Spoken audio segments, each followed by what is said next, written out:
Most families think they have enough food to get through a crisis, but the real truth, if the power goes out tonight, the average home runs out of meals in only a few days. And also, it's not just about how much food you have, it's also about whether you can actually cook it or store it and keep it from spoiling when everything else shuts down. So whether you've got $50 or $1,500, we'll show you how to build a long-term system that works in an actual emergency, not just looks good on paper.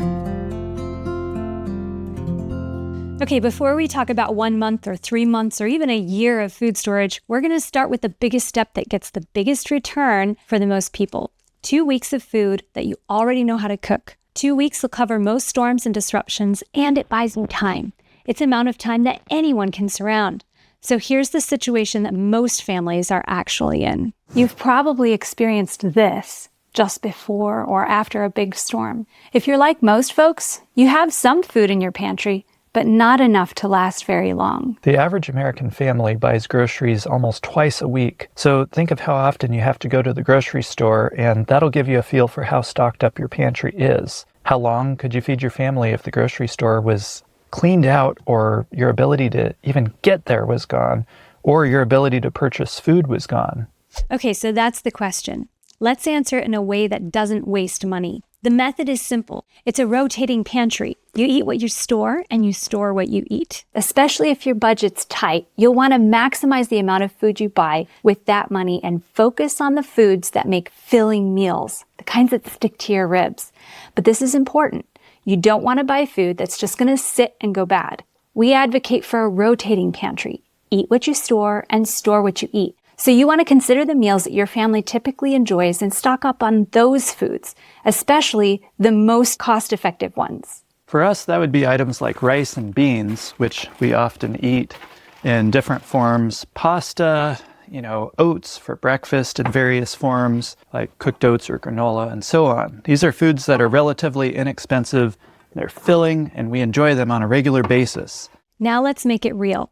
A lot of people hear 2 weeks and assume it's automatically expensive. So we tested it with a simple $50 challenge. I want to show you how far even a relatively small $50 budget can go.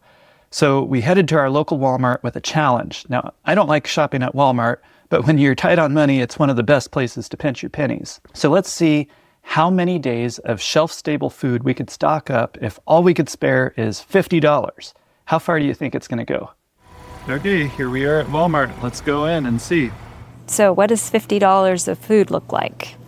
Well, you just looked at it. So we've collected the items, and I've tallied it all up here on my phone, and here we are. $49.77 for the food that I have here in my cart. Now, how long is this going to last us? So we just calculated up the numbers of servings. I know how many cups of dry beans it takes to fill a quart, and I know how much my family would typically eat in a meal. With the rice also, I think we figured there was about 40 meals between the rice and the beans here. Then there's 2 weeks of quick oats, 2 weeks worth of quick oat meals here. And then my family really likes pasta, so about 1 box and 1 can per meal, so it's another 4 meals there. We figured this would easily feed our family for 2 weeks. This is assuming you've got some salt and some seasonings and things at home that you can season this stuff with. So $50 could buy enough food to cover our family of 4's staples for 2 weeks. That's the 2-week foundation, and I want to make it practical. The 2-week plan works best when you build it around staples and support items. So if your base is rice, beans, oats, pasta, then your support items are what turn it into meals. Salt, basic seasonings, some kind of cooking oil, and a couple of comfort foods that keep morale steady. Now, 2 weeks is the foundation, but the real goal is to turn this into a system that scales without guessing. The leap from 2 weeks to 1 month is not just more random stuff, it's meals. You make it easy by doing 2 things. First, you list your meals that your family already eats. And second, you build your storage around the ingredients of those meals, especially the shelf-stable ones. I have a list here of meals that we personally enjoy, and I've picked the ones that are less perishable to add to my stockpile. Okay, so here are some of my favorite meals: pancakes and eggs, granola, cooked cereal, pasta and sauce, rice and beans, potato soup, lentil soup, vegetable soup, mac and cheese, which we actually make the cheese from potatoes and carrots, both of which I have on my shopping list, smoothie and popcorn, and toast with peanut butter and fruit. Next, I made a quick menu using these meals. If you have the time, try eating through the menu just to make sure you know how much food your family actually eats. I overestimated how much my family ate the first time I did this. This can save you a lot of money in the long run, too. That eat through the menu point is huge because it reduces overbuying. Now, once you got the meals worked out, the next question is what to buy. And the principle is lean towards shelf-stable foods when you can, and choose options that your family is actually going to eat in normal life so that your rotation stays automatic. Remember, eat what you store and store what you eat. So now's the fun part. Let's create our shopping list. I have mine all worked out here. While you're shopping, you'll want to consider more shelf-stable options. Personally, I'm pretty health conscious, and that tends to increase the cost. But you can keep the cost even lower than I did by going with cheaper options that might not be quite as healthy. I wanted a menu and food items that I could easily add to my food stockpile so I could feel confident feeding my family a more nutritious diet. Now let's make this feel like real food, because the more normal your stored food feels, the easier your rotation becomes and the more likely your family is to actually eat it. One of the simplest ways to do that is with long-lasting produce that doesn't require the freezer. So this is where your emergency food stops feeling like a panic stash and starts feeling like normal life. Hard squashes, cabbage, potatoes, carrots, onions, and even apples. These foods are simple, and yet they can last a while, and they stretch meals like crazy. Butternut squash. You might not think of this as a great long-term food storage option, but it is. This butternut squash lasts for a long time, so it's a wonderful item. Any of your hard winter squashes are great to include in your month-long food storage plan. So I personally prefer the butternut, so that's why we have that one here. We've got onions, because, you need onions in everything. And then carrots. We've got 4 pounds of carrots here, and carrots store really well in the refrigerator. We have cabbage. I just have 2 of my heads here on the counter. We have more in the fridge, but 4 heads of cabbage, and they last forever in the fridge. Or if you've got a cool room or a basement, they'll store really well for a long time. Okay, another item on my list is potatoes. Potatoes store really easily, and you can get a large quantity of them and stash them in a cool, dark place, and they'll last for a good while. So I've got 20 pounds of potatoes. So those foods add fresh produce into the mix and make the pantry feel normal, and that matters. Now, the next thing that trips people up is storage. They think you need these really fancy solutions, and you don't.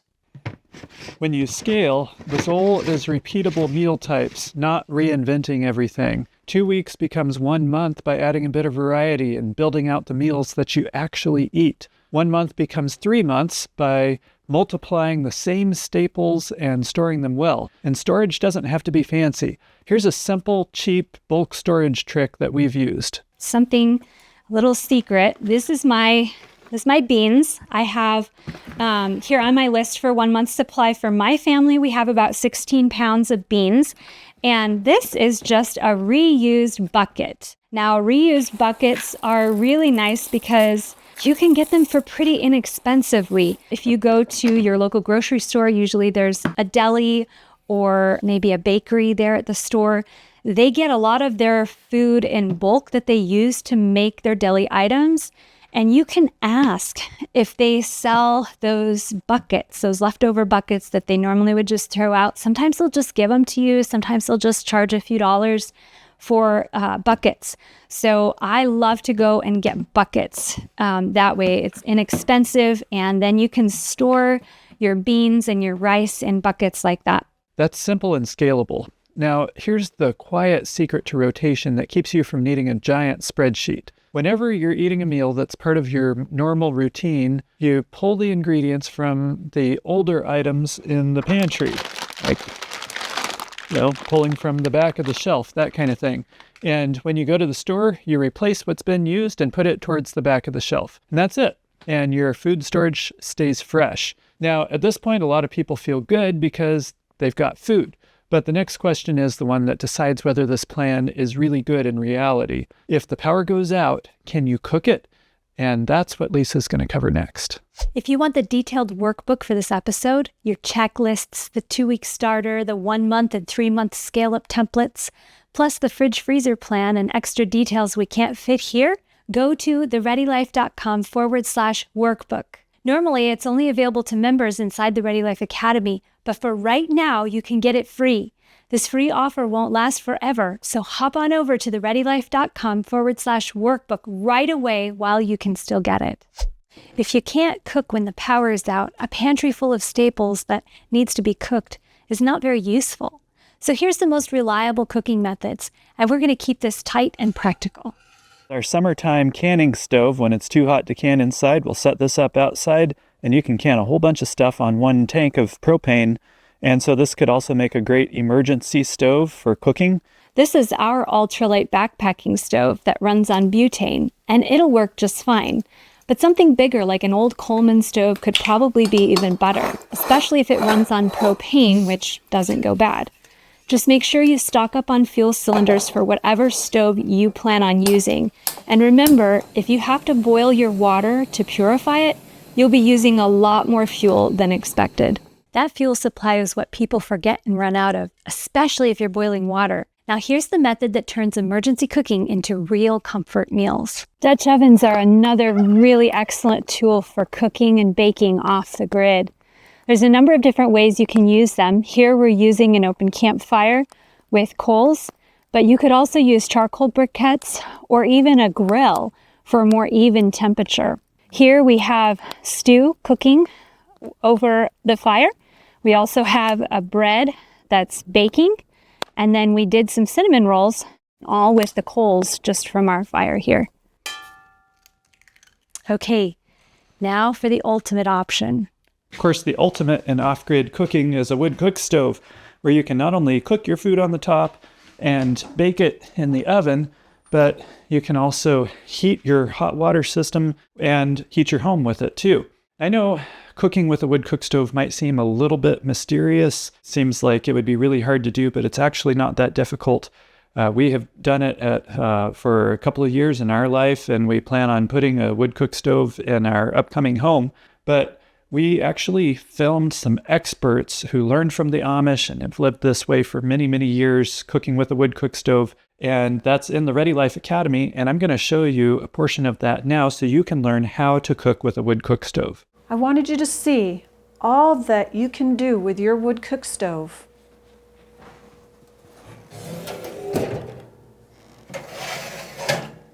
You can bake, you can can, you can do your everyday cooking. You can defrost, you can reheat, you can dry items such as canning jars. You can keep warm food that's already been prepared until it's ready to be eaten. And you can dry fruits and vegetables.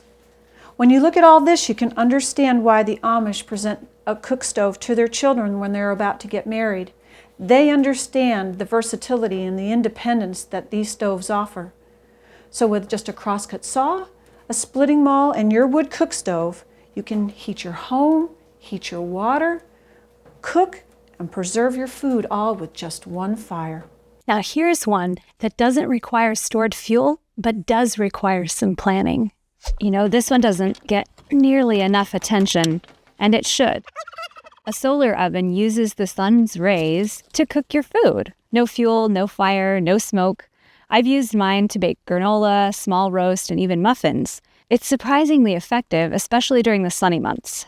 Now, there's a few things you need to know. First, you need clear, direct sunlight. Cloudy days won't cut it for cooking projects that need a higher temperature. Okay, so that is not lined up, but if I drop it down, that's pretty close. Yep, I just want that sunshine, that spot of sun to cover that little hole. And it's lined up. All right. Then the sun reflects off these side panels into here and raises the temperature right here. And you'll want to plan ahead. Solar cooking takes longer than conventional methods, but that's not a deal breaker. Just start your meal earlier in the day. Solar ovens work kind of like slow cookers. You set your dish in, align to the sun, and let nature do the rest. It's quiet, clean, and completely free once you've got the oven. Now, the last method is one that most people already have. Now, I'll be honest, I don't currently have a grill, but I wouldn't be surprised if you do.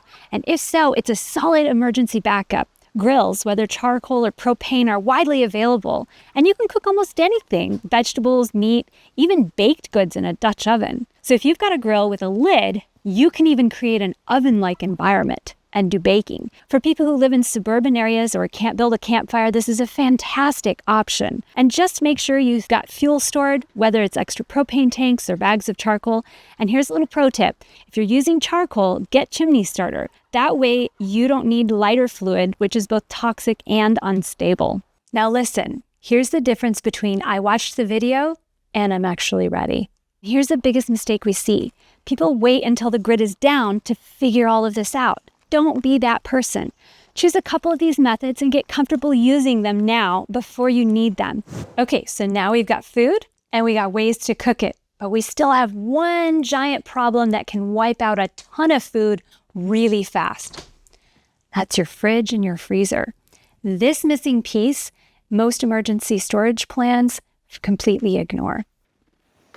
When the power goes out, your freezer turns into a countdown clock. So here's the practical plan you can use. Rule number 1, stop opening the fridge and freezer constantly. A front opening fridge dumps cold air every time you open it. Chest freezer is better about that, but even with this one, we don't want to open it a lot. Rule number 2, keep the freezer full. A full freezer holds temperature longer. If you don't have enough food to fill it, you can freeze water jugs and put them in there, and the thermal mass will buy you time. Rule number 3, pull your food once per day. So decide what you're eating in the next 24 hours, open the freezer once, pull your food out fast, and then shut the freezer.